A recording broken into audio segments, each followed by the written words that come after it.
Corporate জগতের ধুরন্ধর procurement head হিসেবে অরিভর বেশ সুনাম। আজ তার টেবিলে এসেছে বছরের সবচেয়ে বড় সাপ্লাই চেইন প্রজেক্টের কোটেশন। একটি নামকরা কোম্পানি থেকে আসা প্রস্তাবটি দেখতে বেশ আকর্ষণীয়, যেন স্বপ্নের মতো সস্তা। কিন্তু অরিভর অভিজ্ঞ চোখ বলছে, যা দেখা যাচ্ছে তার চেয়েও বেশি কিছু এখানে লুকিয়ে আছে। অরিভর ঘরে ঢুকলেন সাপ্লাইয়ার প্রতিনিধি অভিক। তার মুখে চওড়া হাসি, হাতে একটি মোটা ফাইল। অভিক বেশ আত্মবিশ্বাসের সাথে বললেন, অরিভ সাহেব, এই দাম বাজারে আর কেউ দিতে পারবে না। আপনি কি চুক্তিতে সই করতে প্রস্তুত? অরিভ শান্তভাবে ফাইলটি নিলেন, কিন্তু তার মনে খটকা কাটল না। অরিভ একা বসে কোটেশনটি ব্যবচ্ছেদ করতে শুরু করলেন। তিনি জানেন, একটি পণ্যের আসল দাম শুধু তার ইউনিট প্রাইস নয়। তিনি তার হোয়াইট বোর্ডে একটি বড় আইসবার্গের ছবি আঁকলেন। পানির ওপরের ছোট অংশটি হল দৃশ্যমান দাম, আর পানির নিচের বিশাল অংশটি হল লুকানো খরচ। অরিভ প্রথম গোপন খরচটি খুঁজে পেলেন, লজিস্টিক্স এবং প্যাকেজিং। কোটেশনে দাম কম রাখা হলেও পণ্য ডেলিভারির জন্য আলাদা করে উচ্চ হারে প্রিমিয়াম প্যাকেজিং চার্জ ধরা হয়েছে। তিনি ক্যালকুলেটরে দ্রুত কিছু হিসাব করে দেখলেন, যা শুরুতে সস্তা মনে হয়েছিল তা আসলে মোটেও তেমন নয়। এবার তিনি নজর দিলেন রক্ষণাবেক্ষণ বা মেইনটেন্যান্সের ওপর। সাপ্লাইয়ার অভিক পণ্যের দাম কম দেখালেও খুচরা যন্ত্রাংশের দাম এবং বার্ষিক সার্ভিসিং চুক্তিতে বিশাল অঙ্কের টাকা যোগ করে রেখেছেন। অরিভ বুঝলেন, এটি একটি ধ্রুপদী ওপেন সিক্রেট।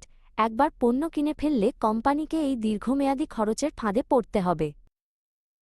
অরিভ এবার অভিককে আবার তার অফিসে ডাকলেন।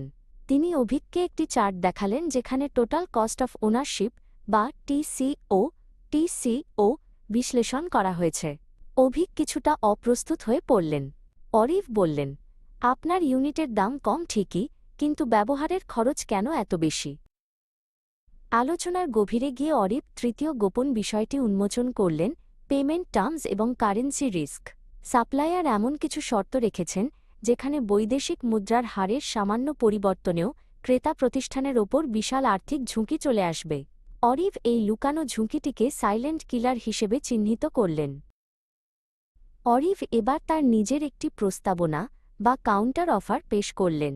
তিনি বললেন, আমাদের একটি স্বচ্ছ অংশীদারিত্ব প্রয়োজন। আমি লুকানো খরচ চাই না, আমি চাই দীর্ঘমেয়াদী ভ্যালু।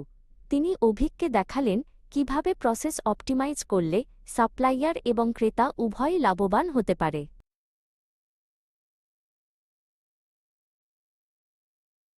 শেষ পর্যন্ত একটি নতুন এবং স্বচ্ছ চুক্তি সই হল।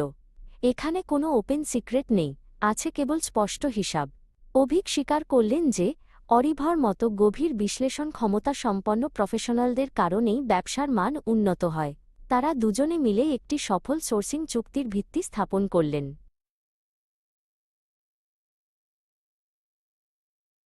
অরিভ তার জানালার পাশে দাঁড়িয়ে ভাবলেন, প্রকৃত নেতৃত্ব কেবল সাশ্রয় করা নয়, বরং স্বচ্ছতা নিশ্চিত করা। যারা সোর্সিংয়ের এই গোপন রহস্যগুলো বুঝতে শেখে, তারাই ভবিষ্যতে বড় প্রতিষ্ঠানের হাল ধরতে পারে। সোর্সিং মানে শুধু কেনা নয়, সোর্সিং মানে হল কৌশলগত জয়।